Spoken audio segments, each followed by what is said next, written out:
Hi friends, ഇന്ന് നമ്മൾ പഠിക്കാനായിട്ട് പോകുന്നത് LP-UP സിലബസ് ഓറിയൻറ്റഡ് ആയിട്ടുള്ള ബയോളജിയിലെ ലാസ്റ്റ് ടോപ്പിക്കാണ് കൃഷി പരിസ്ഥിതി. ഈ ഒരു ടോപ്പിക്കിൽ കുറച്ചധികം SCERT ലെസൺസ് നമുക്ക് പഠിക്കാനായിട്ടുണ്ട്.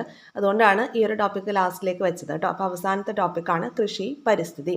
ഈ ഒരു ഭാഗത്ത് ചെറിയ ക്ലാസ്സിലെ ചാപ്റ്റേഴ്സാണ് കൂടുതലായിട്ടും നമുക്ക് പഠിക്കാനായിട്ടുള്ളത്. അപ്പോൾ ഏറ്റവും ആദ്യം നമ്മൾ നോക്കുന്നത് 5th സ്റ്റാൻഡേർഡിലെ ഒറ്റയല്ല ഒരു ജീവിയും എന്ന ലെസണാണ്. ഈ ഒരു ചാപ്റ്ററിന് പിറകെ ഇന്ന് തന്നെ മറ്റൊരു ചാപ്റ്റർ കൂടി ഈ ഒരു വീഡിയോയിൽ ഇൻക്ലൂഡ് ചെയ്തിട്ടുണ്ട്. ഓക്കെ അല്ലേ? അപ്പോൾ നമുക്ക് കൃഷിയും പരിസ്ഥിതിയുമായി ബന്ധപ്പെട്ട ആദ്യ ലെസൺ പഠിക്കാം. ഒറ്റയല്ലൊരു ജീവിയും.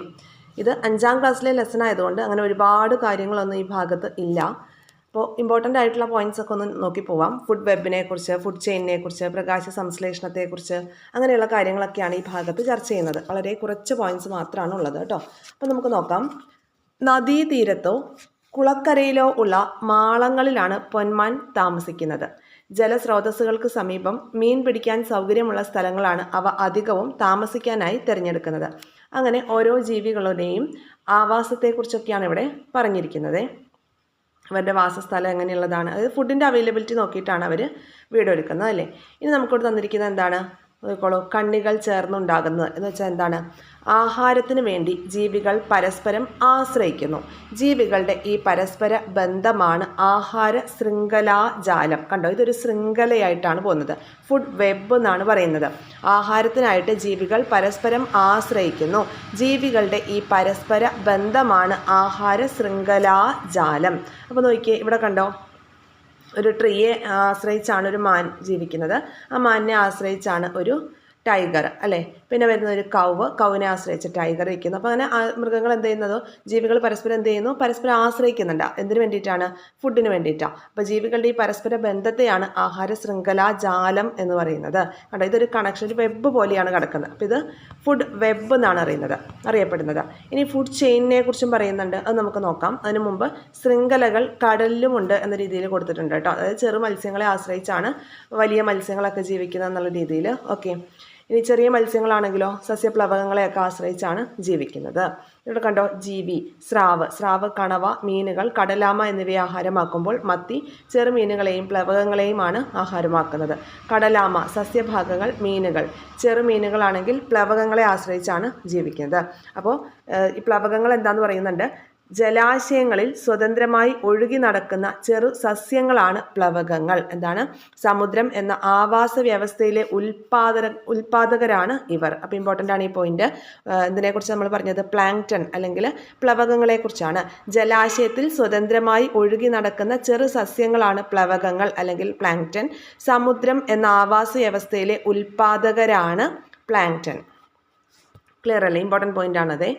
ഇനി എത്ര ആഹാര ബന്ധങ്ങൾ എന്ന് പറഞ്ഞിട്ട് ഇവിടെ കൊടുത്തിരിക്കുന്നത് കണ്ടല്ലോ. അപ്പോൾ മത്സ്യത്തിൻ്റെ നിലനിൽപ്പിന് വേണ്ടുന്ന ഘടകങ്ങൾ എന്തൊക്കെയാണ്? സൂര്യപ്രകാശം വേണം, ജലസസ്യങ്ങൾ വേണം, ചെറിയ മീനുകൾ വേണം അല്ലേ. ഇനി ക്ലാസിഫൈ ചെയ്യാനാണ് ജീവനുള്ളവ, ജീവനില്ലാത്തവ. നമുക്ക് ആവശ്യമില്ല. ഇനി നമുക്ക് നോക്കിയേ, അതിന് മുമ്പ് ഒരു കാര്യം നോക്കാനുണ്ട്. ഇവിടെ ഫുഡ് വെബിനെ കുറിച്ച് പറഞ്ഞല്ലോ. ഇനി നമുക്ക് ഫുഡ് ചെയിനിനെ കുറിച്ച് കൂടി ഒന്ന് നോക്കിയിട്ട് വേണം പോകാനായിട്ട്. ഇപ്പോൾ ഇവിടെ ഫുഡ് വെബ് എന്ന് പറയുമ്പോൾ എന്താണ്? പരസ്പരം മിക്സായി കിടക്കുകയാണ്. ജീവികൾ തമ്മിലുള്ള ഈ പരസ്പര ബന്ധമാണ്. ഇനി ഈ ആഹാര ശൃംഖലാജാലത്തിലെ ഒറ്റ ശ്രേണിയിലുള്ള ഒരു ആഹാര ബന്ധമാണ് എന്ത്? ആഹാര ശൃംഖല എന്ന് പറയുന്നത്. ഇപ്പോൾ ഇവിടെ നോക്കിയാൽ ഞാനൊരു ഫുഡ് ചെയിൻ പറയുകയാണെങ്കിൽ ട്രീ, ഡീർ, ടൈഗർ അതെന്താണ്? ഒരു ഫുഡ് ചെയിനാണ്. അല്ലെങ്കിൽ ട്രീ, കൗ, ടൈഗർ അതെന്താണ്? ഒരു ഫുഡ് ചെയിനാണ്. എന്നാൽ ഇതിങ്ങനെ ഒരു ജാലം പോലെ, ഒരു വെബ് പോലെ ഇങ്ങനെ കിടക്കുകയാണ്. കണ്ടല്ലോ. അപ്പോൾ അവിടെ വരുമ്പോൾ നമുക്ക് അതിന് എന്ത് പറയാം? ആഹാര ശൃംഖലാജാലം എന്ന് പറയാം. ആഹാര ശൃംഖലയും ആഹാര ശൃംഖലാജാലവും തമ്മിലുള്ള വ്യത്യാസം മനസ്സിലാക്കണം. ആഹാരത്തിന് വേണ്ടി ജീവികൾ പരസ്പരം ആശ്രയിക്കുന്നു. ജീവികളുടെ ആ ഒരു പരസ്പര ബന്ധത്തെയാണ് ആഹാര ശൃംഖലാജാലം എന്ന് പറയുന്നത്. ഈ ആഹാര ശൃംഖലാജാലത്തിലെ ഒറ്റ ശ്രേണിയിലുള്ള ആഹാര ബന്ധമാണ് ആഹാര ശൃംഖല എന്ന് നമുക്ക് പറയാവുന്നത്. ക്ലിയർ ആണല്ലോ അതൊക്കെ അല്ലേ? ചെറിയ ക്ലാസ്സുകളിലൊക്കെ നമ്മൾ പഠിച്ചിട്ടുള്ളതാണ്. ഇനി നമുക്ക് ആവാസത്തെക്കുറിച്ച് നോക്കാം. നിരവധി ജീവികൾക്ക് നിലനിൽപ്പിനായി ആവശ്യമായ എല്ലാ ഘടകങ്ങളും അടങ്ങിയ ഒരു ചുറ്റുപാടാണ് വയൽ. മത്സ്യത്തിന് പുറമെ മറ്റ് പല ജീവികളുടെയും ആവാസമാണിത്. അപ്പം നിരവധി ജീവികൾക്ക് നിലനിൽപ്പിന് ആവശ്യമായിട്ടുള്ള എല്ലാ ഘടകങ്ങളും അടങ്ങിയിട്ടുള്ള ചുറ്റുപാട്, അതിനെയാണ് എന്ത് പറയുന്നത്? ആവാസം എന്ന് പറയുന്നത്. ഓക്കെ, ഇപ്പം നിരവധി ജീവികൾക്ക് നിലനിൽപ്പിന് ആവശ്യമായിട്ടുള്ള എല്ലാ ഘടകങ്ങളും അടങ്ങിയ ചുറ്റുപാടാണ് ആവാസം. ഒരു എക്സാമ്പിൾ ആയിട്ടാണ് നമുക്ക് എന്ത് തന്നിരിക്കുന്നത്, വയൽ തന്നിരിക്കുന്നത്. പുൽമേടുകൾ, മരുഭൂമികൾ, സമുദ്രം, വനങ്ങൾ, ഇതൊക്കെ എന്താണ്, ആവാസത്തിന് എക്സാമ്പിളാണ്. ഹാബിറ്റാറ്റ് എന്നാണ് ആവാസം ഇംഗ്ലീഷിൽ നമ്മൾ പറയുക കേട്ടോ. ആവാസം എന്നതിൻ്റെ ഇംഗ്ലീഷ് ടേം ഹാബിറ്റാറ്റ് എന്നാണ്. ഓക്കെ, ഇനി കണ്ടോ, ഒരു ജീവിയുടെ നിലനിൽപ്പിന് ആവശ്യമായിട്ടുള്ള എല്ലാ സാഹചര്യങ്ങളും എവിടെ ഉണ്ടായിരിക്കണം, ആ ജീവി വസിക്കുന്ന ആവാസത്തിൽ ഉണ്ടായിരിക്കണം. ജൈവ വൈവിധ്യ ഉദ്യാനത്തിലെ ജീവനുള്ള ഘടകങ്ങളെയും ജീവനില്ലാത്ത ഘടകങ്ങളെയൊക്കെ ക്ലാസിഫൈ ചെയ്യാനാണ് കുട്ടികളോട് പറഞ്ഞിരിക്കുന്നത്. അത് നമുക്ക് ആവശ്യമില്ലാത്ത കാര്യങ്ങളാണ്. ഓക്കെ, ഇനി ആഹാരക്കാട് നോക്കിക്കോളൂ. ജീവി, കാക്ക, ആഹാരം, ചെറു ജീവികൾ, പഴങ്ങൾ, ധാന്യങ്ങൾ, ഭക്ഷണാവശിഷ്ടങ്ങൾ, മൃതാവശിഷ്ടങ്ങളൊക്കെ കഴിക്കുന്ന ജീവിയാണ് കാക്ക. അതുപോലെ ആഹാരം, ആടിൻ്റെ ആഹാരം എന്താണ്, പുല്ല്, ഇലകൾ, ധാന്യങ്ങൾ. ഓക്കെ, ഇതൊക്കെ നമുക്ക് ചെറിയ ക്ലാസ്സിലാണല്ലോ. ഇനി ഇതേ ഫുഡ് ചെയിനിനെ കുറിച്ചാണ് ഇവിടെ കാണിച്ചിരിക്കുന്നത്. ഫുഡ് ചെയിൻ എന്താണെന്ന് നമ്മൾ പഠിച്ചു അല്ലേ. ഇനി ആഹാര ശൃംഖലയിൽ ഈ ഫുഡ് ചെയിനിൽ ഏതെങ്കിലും ഒരു ജീവിയുടെ എണ്ണം ഗണ്യമായി കൂടിയാലോ അല്ലെങ്കിൽ ഗണ്യമായി കുറഞ്ഞാലോ അത് ആ ഒരു ഫുഡ് ചെയിനെ കംപ്ലീറ്റ് ആയിട്ട് ബാധിക്കും ആണല്ലോ. അപ്പോൾ നോക്കാം, ഭക്ഷ്യശൃംഖലയിലെ ഏറ്റവും ഉയർന്ന കണ്ണിയിൽപ്പെടുന്ന ജീവിയാണ് കടുവ. ഭക്ഷ്യശൃംഖലയിലെ ഏറ്റവും ഉയർന്ന കണ്ണിയിൽപ്പെടുന്ന ജീവിയാണ് കടുവ. ഒരു ആവാസ വ്യവസ്ഥയിൽ സസ്യാഹാരികളുടെയും മാംസാഹാരികളുടെയും എണ്ണം ആരോഗ്യകരമായി നിലനിർത്താൻ ഓരോ കണ്ണിയിലെയും ജീവികൾക്ക് പങ്കുണ്ട്. ഇപ്പോൾ ഇവിടെ നമ്മളൊരു ഫുഡ് ചെയിൻ എടുക്കുകയാണെങ്കിൽ, ഈ ഒരു ഫുഡ് ചെയിൻ എടുക്കുകയാണെങ്കിൽ ഇവിടെ ഈ മാനുകളുടെ എണ്ണം കൂടിയാൽ എന്ത് സംഭവിക്കും, ഈ ഗ്രീൻ പ്ലാന്റ്സിൻ്റെ എണ്ണം കുറയും അല്ലേ. മാനുകളുടെ എണ്ണം കൂടുമ്പോൾ ഈ പ്രൊഡക്ഷൻ നടത്തുന്ന ഗ്രീൻ പ്ലാന്റ്സിൻ്റെ എണ്ണം കുറയും. അതേപോലെ ടൈഗറിൻ്റെ എണ്ണം കുറയുകയാണെങ്കിലോ മാനുകളുടെ എണ്ണം കൂടും. ഇനി ടൈഗറിൻ്റെ എണ്ണം കൂടുകയാണെങ്കിലോ മാനുകളുടെ എണ്ണം കുറയാനായിട്ട് തുടങ്ങും അല്ലേ. അങ്ങനെ അത് ഫുഡ് ചെയിനെ കംപ്ലീറ്റ് ആയിട്ട് ബാധിക്കും. അതാണ് പറയുന്നത്, ഒരു ആവാസ വ്യവസ്ഥയിൽ സസ്യാഹാരികളുടെയും മാംസാഹാരികളുടെയും എണ്ണം ആരോഗ്യകരമായി നിലനിർത്തുന്നതിൽ ഓരോ കണ്ണിയിലെയും ജീവികൾക്ക് പങ്കുണ്ട്. ആഹാര ശൃംഖലയിലെ താഴെ കണ്ണിയിലുള്ള ചില ജീവിവർഗങ്ങൾ നശിച്ചാൽ അവയ്ക്ക് പകരം അതേ ധർമ്മം ചെയ്യുന്ന മറ്റ് ജീവിവർഗങ്ങൾ ഉണ്ടായെന്ന് വരാം. കടുവയെപ്പോലുള്ള ജീവികൾ ഇല്ലാതായാൽ പകരം ആ ധർമ്മം നിർവഹിക്കാൻ മറ്റ് ജീവികൾ അധികമില്ല. അതിനാൽ കടുവയെപ്പോലെ ഉയർന്ന കണ്ണിയായ ജീവികളുടെ സംരക്ഷണം പ്രാധാന്യമർഹിക്കുന്നു. കടുവയെ സംരക്ഷിക്കുന്നത് വഴി വലിയൊരു ആവാസ വ്യവസ്ഥ മുഴുവനായിട്ടും സംരക്ഷിക്കപ്പെടുന്നു. ഓക്കെ, ഇനി ഈ ഭാഗത്ത് നമുക്ക് ഓർക്കാനുള്ളത് പ്രൊജക്ട് ടൈഗർ ഓർക്കുന്നുണ്ടോ? പ്രൊജക്ട് ടൈഗറിൻ്റെ വർഷം എന്ന് പറയാം 1973 ഏപ്രിൽ 1.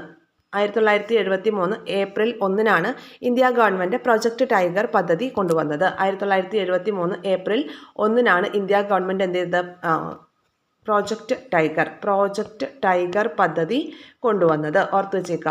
അതുപോലെ കടുവാ ദിനം എന്നാണ്, കടുവാ ദിനം ജൂലൈ 29 കടുവാ ദിനം. ഓക്കെ, അപ്പോൾ ആഗോള കടുവാ ദിനം July 29. India government project tiger പദ്ധതി കൊണ്ടുവന്നത് 1973 ഏപ്രിൽ 1.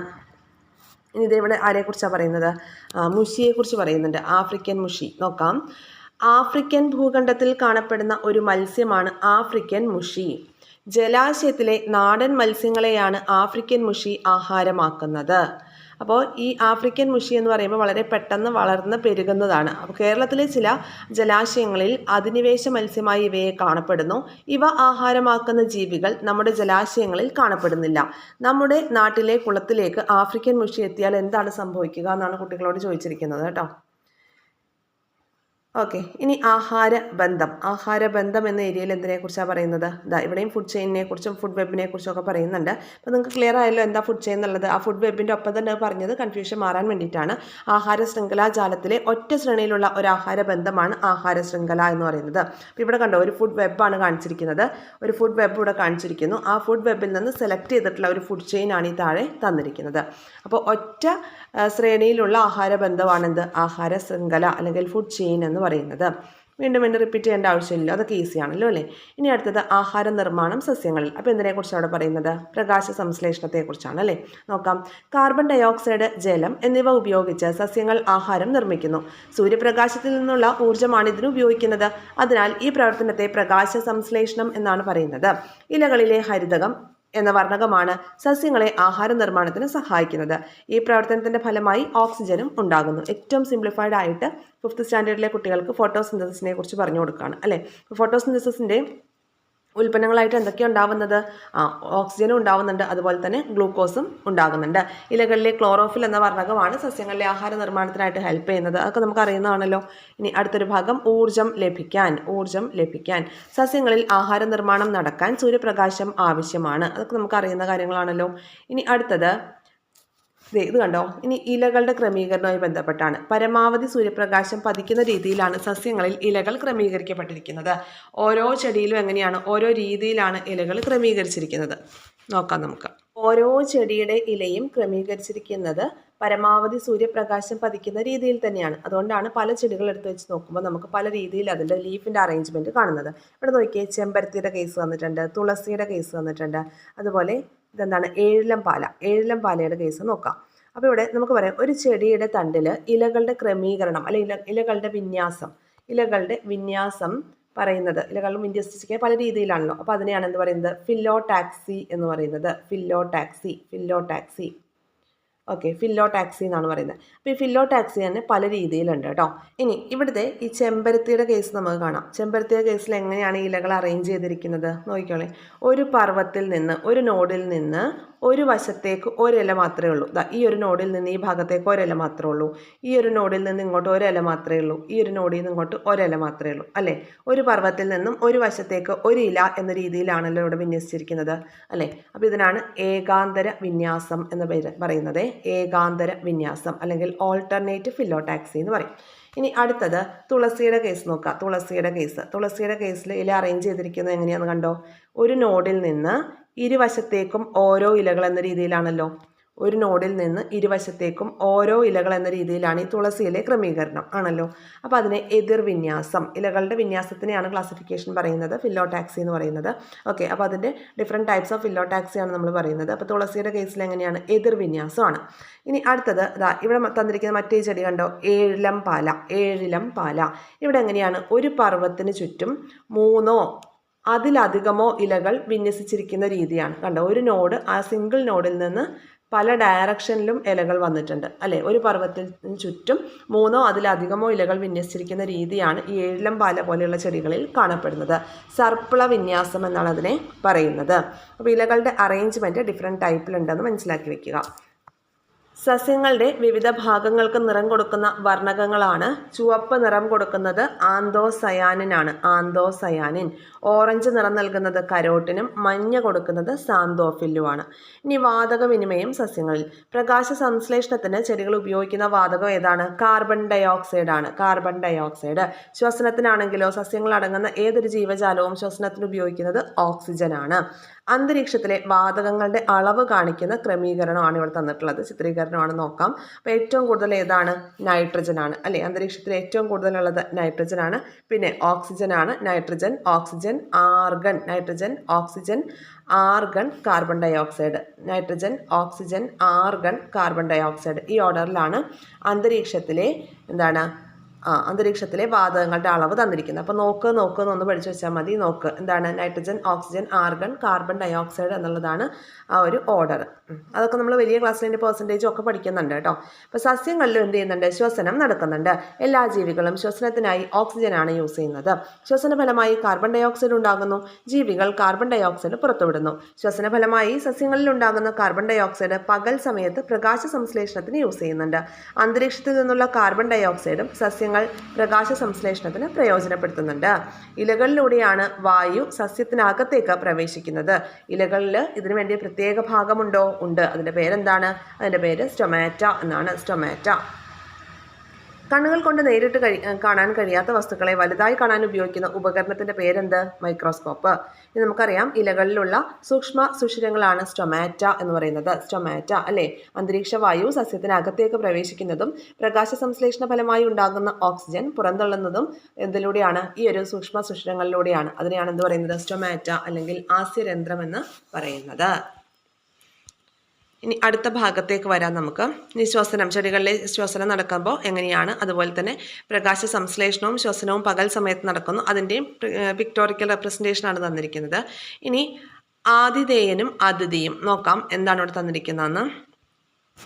പ്രകാശ സംശ്ലേഷണത്തിന് ആവശ്യമായിട്ടുള്ള സൂര്യപ്രകാശം, കാർബൺ ഡയോക്സൈഡ് എന്നിവ സസ്യങ്ങൾക്ക് ലഭിക്കുന്നുണ്ട്. ഇനി ഇവിടെ തന്നിരിക്കുന്നത് കണ്ടോ, ഇത്തിൽ കണ്ണി, മൂടില്ലാത്താളി, മരവാഴ, ഇവർ തമ്മിലുള്ള സംഭാഷണമാണ് ഇവിടെ തന്നിരിക്കുന്നത്. നമ്മൾ സംഭാഷണത്തിലേക്കൊന്നും പോകുന്നില്ല.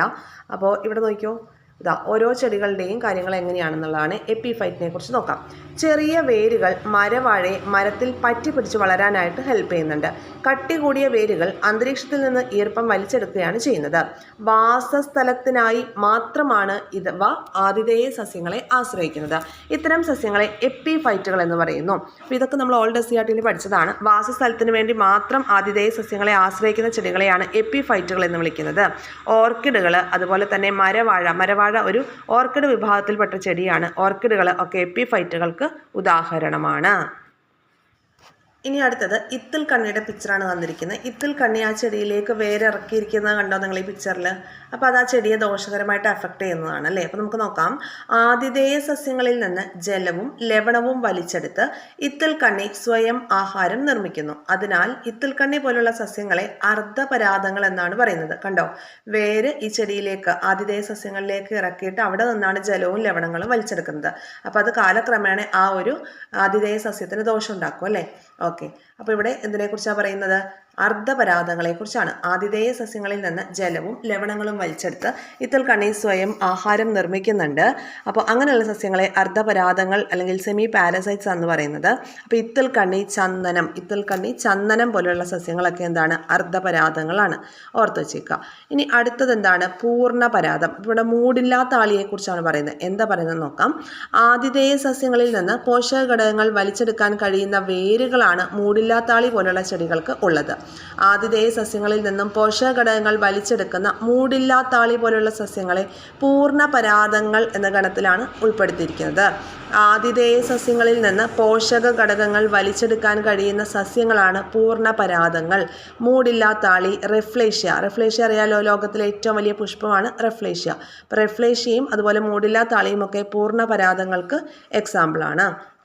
അപ്പോൾ ഇതിൽ ഏതൊക്കെയാണ് നമ്മുടെ ഈ ആതിഥേയ സസ്യത്തിന് ദോഷം ചെയ്യുന്നത്? എപ്പിഫൈറ്റ് ഉണ്ട്, അർദ്ധപരാതമുണ്ട്, പൂർണ്ണപരാതമുണ്ട്. ഇതിൽ ഏതൊക്കെയാണ് ആതിഥേയ സസ്യങ്ങൾക്ക് ദോഷം ചെയ്യുന്നത്? അർദ്ധപരാതവും ദോഷം ചെയ്യും, പൂർണ്ണപരാതവും ദോഷം ചെയ്യും. അപ്പോൾ പൂർണ്ണപരാത സസ്യങ്ങളാണ് ഏറ്റവും കൂടുതൽ ദോഷം ചെയ്യുന്നത് അല്ലേ. അർദ്ധപരാത സസ്യങ്ങൾ കാലക്രമേണയാണ് ആ ഒരു ആതിഥേയ ചെടിക്ക് സസ്യത്തിന് കേടുപാട് സംഭവിക്കുന്നത്. പക്ഷേ ഈ ഒരു പൂർണ്ണപരാതമാണെങ്കിൽ എന്താ ചെയ്യുന്നത്?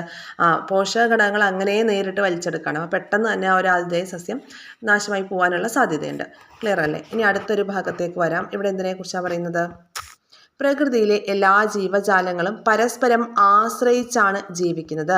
പ്രകൃതിയിലെ എല്ലാ ജീവജാലങ്ങളും പരസ്പരം ആശ്രയിച്ചാണ് ജീവിക്കുന്നത് എന്ന പോയിന്റോട് കൂടിയിട്ടാണ് ഈ ഒരു ചാപ്റ്റർ അവസാനിക്കുന്നത്. ഓക്കെ അല്ലേ? അപ്പോൾ ഈ ഒരു ചാപ്റ്ററിൽ എന്തൊക്കെ കാര്യങ്ങളെക്കുറിച്ചാണ് നമ്മൾ പറഞ്ഞത്? ഏറ്റവും സിമ്പിളായിട്ടുള്ള ഈ ചാപ്റ്ററാണ് ഇവിടെ ആദ്യം ഫുഡ് വെബ്, ഫുഡ് ചെയിൻ, പിന്നെ ആവാസം എന്താണെന്ന് പറഞ്ഞു. പ്രകാശ സംശ്ലേഷണത്തിൻ്റെ കാര്യങ്ങളൊന്നും ടച്ച് ചെയ്ത് പോകുന്നുണ്ട്. ഇലകളുടെ വിന്യാസവുമായി ബന്ധപ്പെട്ട കാര്യങ്ങൾ പറയുന്നുണ്ട്.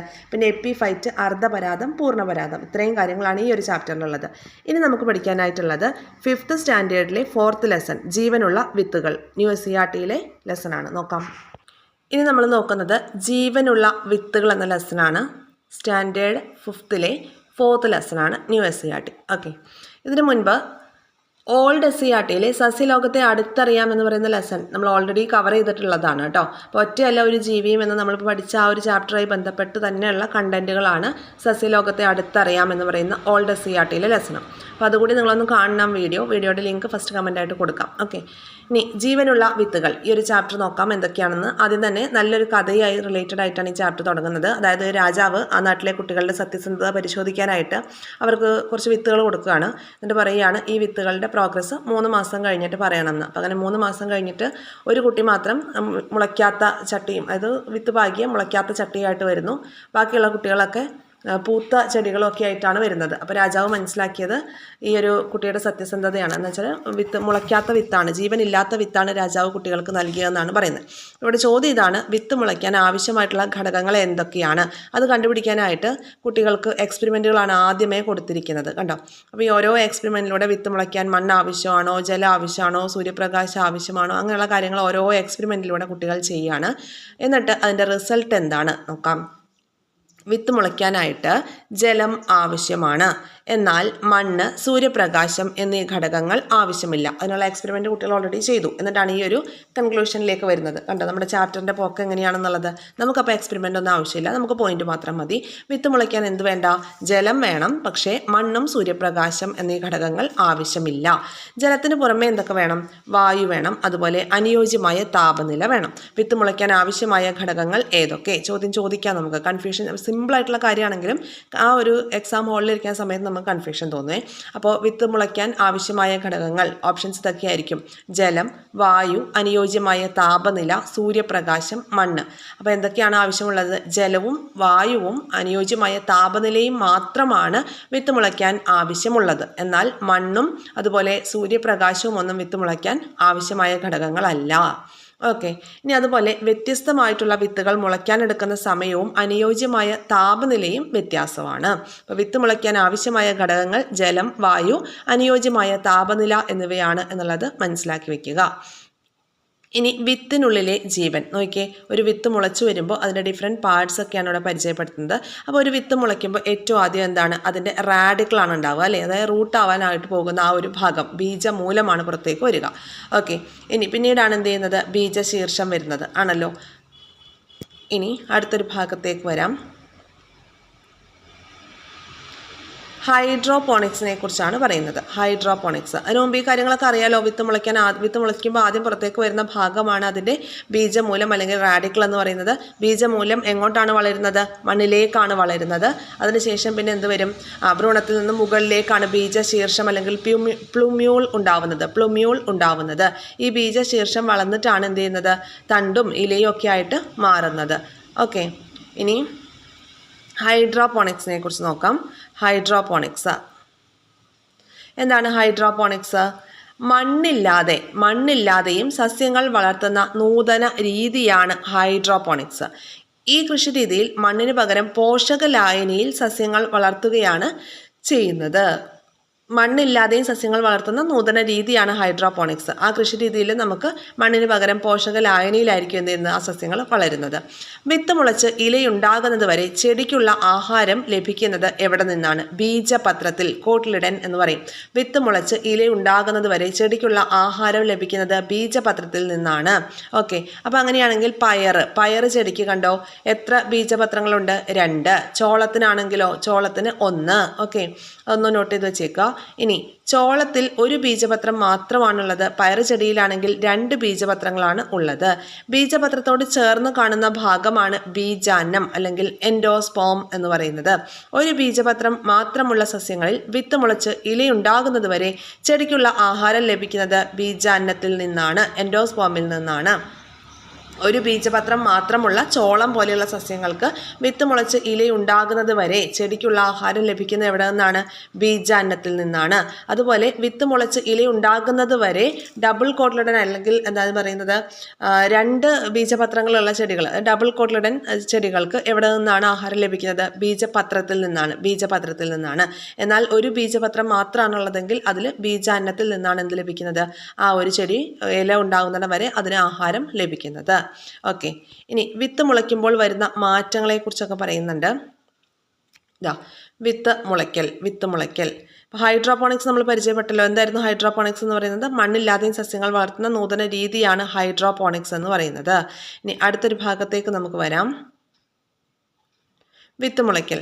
വിത്ത് കുതിർന്ന് പുറന്തോട് പൊട്ടും, അല്ലേ? നമ്മൾ വിത്തിൽ ഇത്തിരി വെള്ളമൊക്കെ ഒഴിച്ചിട്ട് വിത്ത് വെച്ചിട്ടുണ്ടെങ്കിൽ ഒരു തുള്ളി വെള്ളത്തിൽ അല്ലെങ്കിൽ നനച്ചൊരു തുണിയിലൊക്കെ ഈ വിത്ത് പൊതിഞ്ഞു വെക്കുകയാണെങ്കിൽ വിത്ത് കുതിർന്നിട്ട് പുറന്തോട് പൊട്ടിയിട്ട് ആദ്യം പുറത്തോട്ട് വരുന്ന ഭാഗം, ഇതാണ് ഒരു വിത്തെങ്കിൽ ആ വിത്ത് മുളച്ച് ആദ്യം പുറത്തോട്ട് വരുന്ന ഭാഗത്തിനെയാണ് എന്ത് പറയുന്നത്? ബീജമൂലം എന്ന് പറയുന്നത്. അതാണ് പിന്നീട് എന്തായി മാറുന്നത്? റൂട്ടായിട്ട് മാറുന്നത്. അത് മണ്ണിലേക്കായിരിക്കും വളരുന്നത്. പിന്നീട് വരുന്നത് എന്താണ്? ബീജശീർഷമാണ്. പിന്നീട് വളർന്നിട്ട് എന്തായി മാറുന്നത്? തണ്ടും ഇലയും ഒക്കെ ആയിട്ട് മാറുന്നത് ഈ ഒരു ബീജശീർഷമാണ്. ഓക്കെ, ബീജശീർഷം തണ്ടും ഇലയും ഇലയുമായി മാറുന്നു. പൂർണ്ണ തോതിൽ പ്രകാശ സംശ്ലേഷണം നടക്കുന്നത് വരെ ബീജപത്രത്തിലോ ബീജാന്നത്തിലോ കരുതി വെച്ച ആഹാരമാണ് വളർന്നു വരുന്ന സസ്യം ഉപയോഗിക്കുന്നത്. അപ്പോൾ ഡബിൾ കോട്ട്ലിഡൻ ആണെങ്കിൽ ബീജപത്രത്തിലുള്ള ആഹാരവും, സിംഗിൾ കോട്ട്ലിഡൻ പ്ലാന്റ്സ് ആണെങ്കിൽ ബീജാന്നത്തിൽ കരുതി വെച്ചിരിക്കുന്ന ആഹാരവുമായിരിക്കും യൂസ് ചെയ്യുന്നത്. ഇനി വിത്തിൽ നിന്നല്ലാതെയും ചെടികൾ ഉണ്ടാകുന്നുണ്ട്. എങ്ങനെയാണ്? നമ്മൾ തണ്ടൊക്കെ നട്ട് ചെടി ഉണ്ടാക്കുന്നില്ലേ? ഓക്കെ, നോക്കാം. അപ്പോൾ വിത്തിൽ നിന്നല്ലാതെ എങ്ങനെയാണ് ചെടികൾ ഉണ്ടാവുന്നത്? നമുക്ക് ചെടികളുടെ ഇപ്പോൾ റോസ്, ചെമ്പരത്തി അങ്ങനെയുള്ള ചെടികളുടെയൊക്കെ എന്ത് നടാം? തണ്ട് നടാനായിട്ട് സാധിക്കും അല്ലേ? കാണ്ഡം എന്ന് പറയും അല്ലേ? സയൻറ്റിഫിക് ആയിട്ട് കാണ്ഡം എന്ന് പറയും. ഇനി അതുപോലെ ഇതാ ഇവിടെ ഇലമുളച്ചിയുടെ എന്താ നടുക? ഇലമുളച്ചിയുടെ ഇലയാണ് നടുക. ഈ കൃഷ്ണകിരീടം എന്ന് പറയുന്ന ചെടിയുടെ എന്താ നടുക? അതിൻ്റെ വേരാണ് നടുക കേട്ടോ, വേരാണ് നടുക. പിന്നെ വരുന്നത് നിശാഗന്ധിയുടെ ഇലയാണ് നടുക. നിശാഗന്ധിയുടെയും ഇലമുളച്ചിയുടെയും ഇലയായിരിക്കും നടുക. ഓക്കെ, ഇലയാണ് നടുക. ക്ലിയർ അല്ലേ ഇത്രയും ഭാഗങ്ങൾ? ഇനി വിത്തുകൾ പലയിടങ്ങളിൽ നോക്കാം. ഈ ഭാഗത്ത് എന്താ പറയുന്നതെന്ന് സീഡ് ഡിസ്പേഴ്സലിനെ കുറിച്ചാണ് പറയുന്നത്. മാതൃസസ്യത്തിൽ നിന്നും പല സ്ഥലങ്ങളിലേക്ക് വിത്തുകൾ എത്തിപ്പെടുന്നതിനുള്ള രീതി, ആ രീതിയാണ് വിത്ത് വിതരണം എന്ന് പറയുന്നത്. മാതൃസസ്യത്തിൽ നിന്നും എന്താണ് പല സ്ഥലങ്ങളിലേക്ക് വിത്തുകൾ എത്തപ്പെടുന്നതാണ് വിത്ത് വിതരണം അല്ലെങ്കിൽ സീഡ് ഡിസ്പേഴ്സൽ. അത് എന്തിനു വേണ്ടിയിട്ടാണ് അങ്ങനെ വിത്ത് വിതരണം ചെയ്യുന്നത്? ഒരു സസ്യത്തിൻ്റെ വിത്തുകളെല്ലാം അതിൻ്റെ ചുവട്ടിൽ തന്നെ വീണ് മുളച്ചാൽ അവയ്ക്കൊന്നും വളരാനായിട്ടുള്ള മണ്ണ്, വെള്ളം, സൂര്യപ്രകാശം, ധാതു ലവണങ്ങളൊന്നും ലഭിക്കില്ല. അതുകൊണ്ട് തന്നെ വിത്തുകൾ പല സ്ഥലങ്ങളിലേക്ക് വിതരണം ചെയ്യപ്പെടേണ്ടതുണ്ട്. അങ്ങനെ വിത്ത് വിതരണം ചെയ്യുന്നത് ആരൊക്കെയാണ്? ബേർഡ്സും അനിമൽസും ഒക്കെ തന്നെയാണ് അല്ലേ? ഇനി വിത്ത് വിതരണത്തിനുള്ള അനുകൂലനങ്ങൾ നോക്കാം നമുക്ക്. ഇവിടെ തെങ്ങിൽ നിന്ന് തേങ്ങ വെള്ളത്തിലേക്ക് വീഴുന്നത് കണ്ടോ? അപ്പോൾ കുറച്ച് ദിവസങ്ങൾ വെള്ളത്തിൽ കിടന്നാലും എന്ത് ചെയ്യില്ല, ഈ തേങ്ങ ചീഞ്ഞു പോകുമൊന്നുമില്ല അല്ലേ? അപ്പോൾ ഇതെന്താണ്? ജലം വഴിയാണ് അതിൻ്റെ വിത്ത് വിതരണം നടത്തുന്നത്. അതുപോലെ കാറ്റ് വഴി നടത്തുന്ന മറ്റൊരു ചിത്രം കണ്ടോ? എന്താണ്? അപ്പൂപ്പൻ താടി, അതുപോലെ മഹാഗണി, ഇതിൻ്റെയൊക്കെ എന്താണ്? കാറ്റ് വഴിയാണ് വിത്ത് വിതരണം നടത്തുന്നത്. പിന്നെ വരുന്നത് കുറച്ച് പുല്ലുകളൊക്കെയാണ് തന്നിരിക്കുന്നത്. ഈ അസ്ത്രപ്പുല്ല്, കടലാടി, അത് നമ്മുടെ ഈ ഡ്രസ്സിലൊക്കെ പറ്റിപ്പിടിച്ച് നമ്മൾ ഈ പുല്ലിനകത്തൂടെയൊക്കെ പോകുമ്പോൾ അങ്ങനെ ജന്തുക്കൾ വഴിയും മനുഷ്യർ വഴിയൊക്കെയാണ് എന്ത് ചെയ്യുന്നത്? അവരുടെ വിത്ത് വിതരണം നടത്തുന്നത്.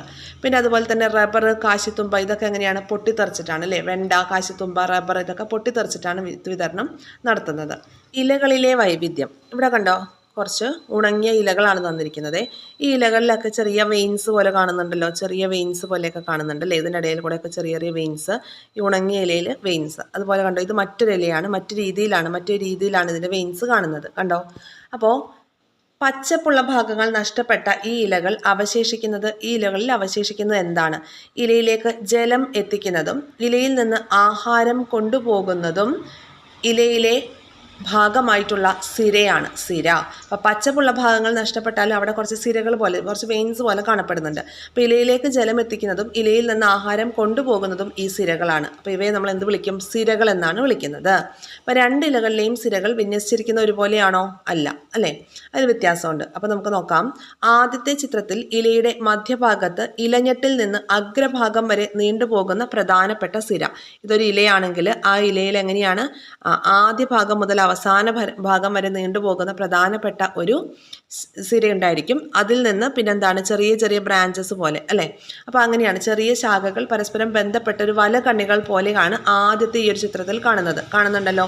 ഇലയുടെ മധ്യഭാഗത്ത് ഇലയുടെ ഞെട്ടിൽ നിന്നാണ് എന്ത് ചെയ്തിരിക്കുന്നത്? അഗ്രഭാഗം വരെ നീണ്ടുപോകുന്ന പ്രധാനപ്പെട്ട ഒരു വേര് ആദ്യം കാണുന്നത് അല്ലേ? ഒരു സിര ആദ്യം കാണുന്നുണ്ട് നമുക്ക്, കണ്ടല്ലോ. അതിൽ നിന്നാണ് എന്ത് ചെയ്യുന്നത്? ഡിഫറെൻറ്റ് ചെറിയ ചെറിയ ബ്രാഞ്ചസ് പോലെ ചെറിയ സിരകൾ വന്നിരിക്കുന്നത്. മനസ്സിലായെന്ന് വിചാരിക്കുന്നു. അപ്പോൾ അതിൻ്റെ വിന്യാസത്തെയാണ് എന്ത് പറയുന്നത്? ജാലിക സിരാവിന്യാസം അല്ലെങ്കിൽ റെറ്റിക്കുലേറ്റ് വീനേഷൻ. ഇലയുടെ മധ്യഭാഗത്ത് ഇലഞ്ഞെട്ടിൽ നിന്ന് അഗ്രഭാഗം വരെ നീണ്ടുപോകുന്ന പ്രധാന സിരയിൽ നിന്നും പുറപ്പെടുന്ന അനേകം ചെറിയ ശാഖകൾ പരസ്പരം ബന്ധപ്പെട്ട് വല കണ്ണികൾ പോലെ കിടക്കുന്നു. ഇവയെയാണ് എന്ത് പറയുന്നത്? റെറ്റിക്കുലേറ്റ് വീനേഷൻ അല്ലെങ്കിൽ ജാലിക സിരാവിന്യാസം. അപ്പോൾ പ്ലാവ്, മാവ് പോലുള്ള ചെടികൾക്കൊക്കെ ഈ ജാലികാ സിരാവിന്യാസമാണ് കേട്ടോ. ജാലികാ സിരാവിന്യാസമാണ് പ്ലാവ്, മാവ് പോലെയുള്ള ചെടികൾക്കൊക്കെ കാണപ്പെടുന്നത്. എക്സാമ്പിൾ പ്ലാവ്, മാവ്. ഇനി മറ്റൊരെണ്ണം നോക്കാം. ഇലയിലെ സിരകളെല്ലാം പരസ്പരം കൂട്ടിമുട്ടാതെ ഇലയുടെ ഞെട്ടിൽ നിന്ന് തുടങ്ങി സമാന്തരമായി അഗ്രഭാഗത്തേക്ക് എത്തി യോജിക്കുന്നത്. സമാന്തരമായിട്ട് പോയിക്കൊണ്ടിരിക്കുകയാണ്. ഇല ഒന്നും തമ്മിൽ പരസ്പരം മുട്ടുന്നില്ല. രണ്ടാമത്തെ ചിത്രത്തിൽ കാണുന്നുണ്ടല്ലോ.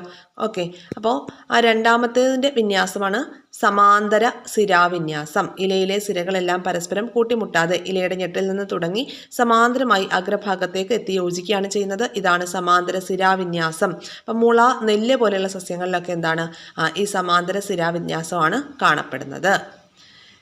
ഓക്കെ, അപ്പോൾ ജാലിക സിരാവിന്യാസവും സമാന്തര സിരാവിന്യാസമാണ് നമുക്ക് തന്നിരിക്കുന്നത്. പ്ലാവ്, മാവ് പോലുള്ള ചെടികളിലാണെങ്കിൽ ജാലിക സിരാവിന്യാസവും, മുള, പിന്നെന്താണ് നമ്മുടെ നെല്ല് പോലുള്ള ചെടികളിലൊക്കെ ആണെങ്കിൽ എന്താണ് സമാന്തര സിരാവിന്യാസവുമാണ് കാണപ്പെടുന്നത്. ക്ലിയർ അല്ലേ? ഇനി നമുക്ക് വേരുകളെക്കുറിച്ചാണ് പഠിക്കാനുള്ളത്. ഡിഫറെൻറ്റ് ടൈപ്പ് വേരുകളെക്കുറിച്ച് നോക്കാം. പ്ലാവിലെ വേര് പടലത്തിൽ കാണ്ഡത്തിൽ നിന്ന് താഴേക്ക് വളർന്നിരിക്കുന്ന വലിപ്പം കൂടിയ ഒരു വേര് കാണുന്നില്ലേ? ഇതാണ് തായ് വേര്. കണ്ടോ, ഈ പ്ലാവിൽ നല്ല വണ്ണത്തിൽ താഴേക്ക് പോയിട്ടുള്ളൊരു വേരുണ്ട്, അതാണ് തായ് വേര്. ഓക്കെ, പിന്നെ അതിൽ നിന്ന് സെപ്പറേറ്റ് ഇങ്ങനെ ബ്രാഞ്ചസ് ആയിട്ട് വന്നിരിക്കുകയാണ് ആണല്ലോ. ഓക്കെ, അപ്പോൾ ഇവിടെ നോക്കൂ, അങ്ങനെയുള്ള വേരുകളെയാണ് തായ് വേര് അല്ലെങ്കിൽ ടാപ്പ് റൂട്ട് എന്ന് പറയുന്നത്. ടാപ്പ് റൂട്ട്, കാണ്ഡത്തിൽ നിന്ന് താഴോട്ട് വളർന്നിരിക്കുന്ന വലിപ്പം കൂടിയ വേരാണ് തായ് വേര് അല്ലെങ്കിൽ ടാപ്പ് റൂട്ട് എന്ന് പറയുന്നത്. ഇനി ടാപ്പ് റൂട്ട് സിസ്റ്റം എന്ന് പറഞ്ഞാൽ എന്താണ്? തായ് വേരും അതിൽ നിന്ന് വളരുന്ന ശാഖകളും ചേരുന്നതാണ് എന്ത്? ടാപ്പ് റൂട്ട് സിസ്റ്റം എന്ന് പറയുന്നത്, അല്ലെ തായ് വേര് പടലം എന്ന് പറയുന്നത്. കാണ്ഡത്തിന്റെ ചുവട്ടിൽ നിന്ന് താഴോട്ട് വളരുന്ന ഒരു തായ് വേരും അതിൽ നിന്ന് വളരുന്ന ശാഖാവേരുകളും ചേർന്നിട്ടാണ് തായ് വേര് പടലം ഫോം ചെയ്യുന്നത്. മാവ്, പ്ലാവ് തുടങ്ങിയവയിൽ തായ് വേര് പടലം കാണാനായിട്ട് സാധിക്കും.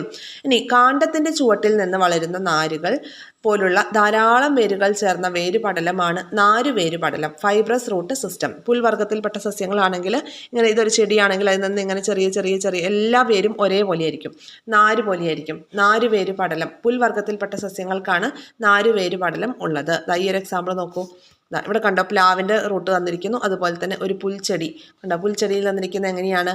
നാരുവേര് പടലമാണ്. അപ്പം നെല്ല്, രാമച്ചം, മുള അങ്ങനെയുള്ളതിനൊക്കെ എന്താണ് ഈ ഒരു ഫൈബ്രസ് റൂട്ട് സിസ്റ്റം ആയിരിക്കും ഉണ്ടാവുന്നത്. ഇനി അടുത്തത് കണ്ടോ, ഇങ്ങനെയും ചില വേരുകൾ. ഇവിടെ എന്താ പറഞ്ഞിരിക്കുന്നത്? സാധാരണയായി ബീജമൂലം വളർന്നാണ് വേരുകളായി മാറുന്നത്. നമ്മൾ പറഞ്ഞു, ഒരു വിത്ത് വളർന്നാൽ ആദ്യം ബീജമൂലമാണ് ഉണ്ടാവുന്നത്, അത് മണ്ണിലേക്കാണ് പോകുന്നത്, അതാണ് പിന്നീട് റൂട്ടായിട്ട് മാറുന്നത്, ബീജശീർഷമാണ് പിന്നീട് തണ്ടും ഇലയുമായി മാറുന്നതെന്ന്. അപ്പോൾ സാധാരണയായിട്ട് ബീജമൂലം വളർന്നാണ് വേരുകളായിട്ട് മാറുന്നതെങ്കിൽ തണ്ടിൽ നിന്നും ശിഖരങ്ങളിൽ നിന്നും ചില വേരുകൾ ഉണ്ടാകുന്നുണ്ട്. താങ്ങുവേര്, പൊയ്കാൽ വേര്, പറ്റുവേര് എന്നൊക്കെയാണ് ഇവ അറിയപ്പെടുന്നത്. ഇനി കണ്ടൽ ചെടികളിൽ കാണുന്ന പ്രത്യേകതരം വേരുകളാണ് ശ്വസന വേരുകൾ. ശ്വസന വേരുകൾ കാണപ്പെടുന്നത് ഏതിലാണ്? ചതുപ്പ് നിലങ്ങളിൽ വളരുന്ന കണ്ടൽ ചെടികളിലാണ്. ന്യൂമാറ്റോപോസ് എന്ന് പറയും. ഈ വേരിന്റെ അഗ്രഭാഗം മണ്ണിൽ നിന്ന് അന്തരീക്ഷത്തിലേക്ക് ഉയർന്നു നിൽക്കും. വാതക വിനിമയത്തിന് സഹായിക്കുന്നത് കൊണ്ട് ഇവ ശ്വസന വേര് എന്നാണ് അറിയപ്പെടുന്നത്. ഓക്കെ, അപ്പോൾ നമ്മൾ ഏതൊക്കെ ടൈപ്പ് റൂട്ടാണ് പഠിച്ചത്? ടാപ്പ് റൂട്ട് പഠിച്ചു, പിന്നെ ഫൈബ്രസ് റൂട്ട് പഠിച്ചു, അതായത് തായ് വേര്, പിന്നെ നാരുവേര് പടലം പഠിച്ചു, പിന്നെന്താണ് ശ്വസന വേരുകളെ കുറിച്ച് പഠിച്ചു, പറ്റുവേരിൻ്റെ കാര്യം പറഞ്ഞു, താങ്ങുവേര്, പൊയ്ക്കാൽ വേര്. ഇനി ഈ താങ്ങുവേര് എന്ന് പറയുമ്പോൾ എന്താണ്? മുകളിലെ ശിഖരങ്ങളിൽ നിന്ന് താഴേക്ക് വളരുന്ന വേരുകളാണ് കേട്ടോ താങ്ങുവേര്, നമ്മുടെ പേരാലിൻ്റെ ഒക്കെ പോലെ. ഇനി അതുപോലെ പറ്റുവേര് എന്ന് പറയുമ്പോൾ ഈ കുരുമുളകിനൊക്കെ കണ്ടിട്ടുണ്ടല്ലോ, കുരുമുളകിന് ചില സസ്യങ്ങൾക്ക് മറ്റു ചെടികളിൽ പിടിച്ചു കയറാൻ വേണ്ടിയിട്ടുള്ള പ്രത്യേക തരം വേരുകളാണ് പറ്റുവേരുകൾ. നമ്മുടെ ഓർക്കിഡിന്, കുരുമുളകിനൊക്കെ ഉണ്ടായിരിക്കും. ഇനി പൊയ്ക്കാൽ വേര് എന്ന് പറയുമ്പോൾ തണ്ടിൽ നിന്നും താഴേക്ക് വളരുന്ന വേരുകളാണ് പൊയ്ക്കാൽ വേര്. നമ്മുടെ ആറ്റുകൈതയുടെയൊക്കെ പോലെ തണ്ടിൽ നിന്നും താഴേക്ക് വളരുന്നതാണ് പൊയ്കാൽ വേര് എന്ന് പറയുന്നത്. ശിഖരങ്ങളിൽ നിന്നും താഴേക്ക് വളരുന്നതാണ് താങ്ങുവേരുകൾ. ഓക്കെ അല്ലേ? നമ്മുടെ എക്സാമ്പിൾ തന്നിട്ടുണ്ട്. താങ്ങുവേര് വളരുന്നത് എങ്ങനെ, പൊയ്ക്കാൽ വേര് വളരുന്നത് എങ്ങനെയാണ്, അതുപോലെ പറ്റുവേര്, ശ്വസന വേര് എങ്ങനെയാണ്. ഓക്കെ, ഡൗട്ടൊന്നുമില്ലല്ലോ. ഇനി അടുത്തൊരു ഭാഗം മോണോകോട്ട് പ്ലാന്റ്സ്, അതായത് ഏകബീജപത്ര സസ്യങ്ങൾ എന്താണ്? ഒരു ബീജപത്രം മാത്രമുള്ള സസ്യങ്ങളാണ് ഏകബീജപത്ര സസ്യങ്ങൾ. ഏകബീജപത്ര സസ്യങ്ങൾ എന്ന് പറഞ്ഞാൽ എന്താണ്? ഒരു ബീജപത്രം മാത്രമുള്ള സസ്യങ്ങളാണ് ഏകബീജപത്ര സസ്യങ്ങൾ. നാരുവേരു പടലം, ശിഖരങ്ങളില്ലാത്ത തണ്ട്, സമാന്തര സിരാവിന്യാസമുള്ള ഇലകൾ എന്നിവ ഏകബീജപത്ര സസ്യത്തിൻ്റെ സവിശേഷതകളാണ്. സ്റ്റേറ്റ്മെൻ്റ് ആയിട്ട് നമ്മളോട് നമ്മളോട് ചോദിക്കാനൊന്നും സാധ്യതയുണ്ട്. ഏകബീജപത്ര സസ്യങ്ങൾ എന്ന് പറഞ്ഞാൽ മോണോകോട്ട് പ്ലാന്റ്സ് എന്ന് പറഞ്ഞാൽ എന്താണ്? ഒരു ബീജപത്രം മാത്രമുള്ള സസ്യങ്ങളാണ് നെല്ല്, മുള, തെങ്ങ് പോലെയുള്ള സസ്യങ്ങളൊക്കെ. ഇനി നാരുവേര് പടലം ഉണ്ടായിരിക്കും, ശിഖരങ്ങളില്ലാത്ത തണ്ടുണ്ടായിരിക്കും, സമാന്തര ശിരാവിന്യാസമുള്ള ഇലകൾ. ഇതൊക്കെയാണ് ഏകബീജപത്ര സസ്യങ്ങളുടെ സവിശേഷതകൾ എന്ന് പറയുന്നത്. ഇനി ഡൈക്കോട്ട് പ്ലാന്റ്സ് എന്ന് പറയാം. ഡൈക്കോട്ട് പ്ലാന്റ്സ് എന്ന് പറയുമ്പോൾ ദ്വിബീജപത്ര സസ്യങ്ങളുടെ സവിശേഷതകളാണ് നോക്കുന്നത്. തായ് വേര് പടലം ഉണ്ടായിരിക്കും, ശിഖരങ്ങളുള്ള തണ്ടുണ്ടായിരിക്കും, ജാലികാ ശിരാവിന്യാസമുള്ള ഇലകൾ ഉണ്ടായിരിക്കും. ഓക്കെ. ഇനി അതേപോലെ തന്നെ 2 ബീജപത്രമുള്ള സസ്യങ്ങളാണ് ദ്വിബീജപത്ര സസ്യങ്ങൾ എന്ന് പറയുന്നത്. നമ്മൾ പ്ലാവ്, മാവ് അതൊക്കെ പറഞ്ഞില്ലേ, അതുപോലെയുള്ളത്. അപ്പോൾ അതിൻ്റെ സവിശേഷതകളാണ് തായ് വേര് പടലം ഉണ്ടായിരിക്കും, പിന്നെ ശിഖരങ്ങളുള്ള തണ്ടായിരിക്കും, ജാലികാ ശിരാവിന്യാസമുള്ള ഇലകളായിരിക്കും എന്തിലുണ്ടാവുക? ദ്വിബീജപത്ര സസ്യങ്ങളുടെ കേസിൽ ഉണ്ടാകുന്നത്. ഓക്കെ അല്ലേ? ഇനി കുറ്റിയാറ്റ് പോവാതെ എന്തിനെക്കുറിച്ചാണ് പറയുന്നത്? ഇവിടെ മുള്ളിലം, തുമ്പ ഈ ചെടികളുടെ കാര്യമൊക്കെയാണ് പറയുന്നത്. അതായത് ജീവികൾ എണ്ണത്തിൽ കുറഞ്ഞ് അവ ഭൂമിയിൽ നിന്ന് ഇല്ലാതാകുന്നതിനെയാണ് വംശനാശം എന്ന് പറയുന്നത്. വംശനാശം സംഭവിച്ചിട്ടുള്ള കുറച്ച് സസ്യങ്ങളുടെ പേരാണ് പറയുന്നത്, സംഭവിച്ചുകൊണ്ടിരിക്കുന്ന സസ്യങ്ങളുടെ. ഓക്കെ. ജീവികൾ എണ്ണത്തിൽ കുറഞ്ഞ് അവ ഭൂമിയിൽ നിന്ന് ഇല്ലാതാകുന്നതാണ് വംശനാശം. ജീവികളുടെ സ്വാഭാവിക ആവാസം നശിക്കുന്നതാണ് ഇതിനൊരു കാരണം. അപ്പോൾ സ്വാഭാവിക ആവാസത്തിൽ സംരക്ഷിക്കേണ്ടത് ജീവികളുടെ എല്ലാം നിലനിൽപ്പിന് ആവശ്യമാണ്. അങ്ങനെയാണ് ഈ ഒരു ചാപ്റ്റർ അവസാനിക്കുന്നത്. അപ്പോൾ ഇന്നത്തെ ക്ലാസ്സിൽ നമ്മൾ 2 ചാപ്റ്റേഴ്സാണ് പഠിച്ചത്. ഒറ്റയല്ല ഒരു ജീവിയും, അതുപോലെ ജീവനുള്ള വിത്തുകൾ. പിന്നെ ഈ ഒരു വീഡിയോ കണ്ടതിന് ശേഷം നിങ്ങൾ സസ്യലോകത്തെ അടുത്തറിയാം എന്ന് പറയുന്ന ഓൾഡ് SCERT ലെസൺ നമ്മൾ ഓൾറെഡി മറ്റൊരു ടോപ്പിക്കിൻ്റെ അണ്ടറിൽ, അതായത് പ്രകാശ സംശ്ലേഷണം എന്ന ടോപ്പിക്കിൻ്റെ അണ്ടറിൽ ചെയ്തതാണ്. നിങ്ങൾ ആ ഒരു വീഡിയോ കൂടി കാണണം കേട്ടോ. ഇനി തൊട്ടടുത്ത ദിവസം മറ്റൊരു ക്ലാസ്സുമായിട്ട് നമുക്ക് കാണാം. നമ്മുടെ ക്ലാസ്സുകളൊക്കെ നിങ്ങൾക്ക് യൂസ്ഫുൾ ആവുന്നുണ്ടെങ്കിൽ ചാനൽ സബ്സ്ക്രൈബ് ചെയ്ത് സപ്പോർട്ട് ചെയ്യണം, ഷെയർ ചെയ്ത് ഫ്രണ്ട് സർക്കിളിലേക്ക് കൂടി എത്തിക്കണം. പിന്നെ നമ്മുടെ ടെലഗ്രാം ചാനലിലേക്ക് കൂടി ജോയിൻ ചെയ്യുക. അവിടെ നമ്മൾ വീക്ക്ലി റിവിഷൻ പ്ലാൻ ബേസ് ചെയ്തിട്ടുള്ള എക്സാംസ് ഒക്കെ കണ്ടക്ട് ചെയ്യുന്നുണ്ട്. തീർച്ചയായിട്ടും ടെലഗ്രാം ചാനലിലേക്ക് കൂടി ജോയിൻ ചെയ്തോളൂ കേട്ടോ. ലിങ്ക് ഫസ്റ്റ് കമൻ്റ് ആയിട്ട് കൊടുത്തേക്കാം. Thank you all.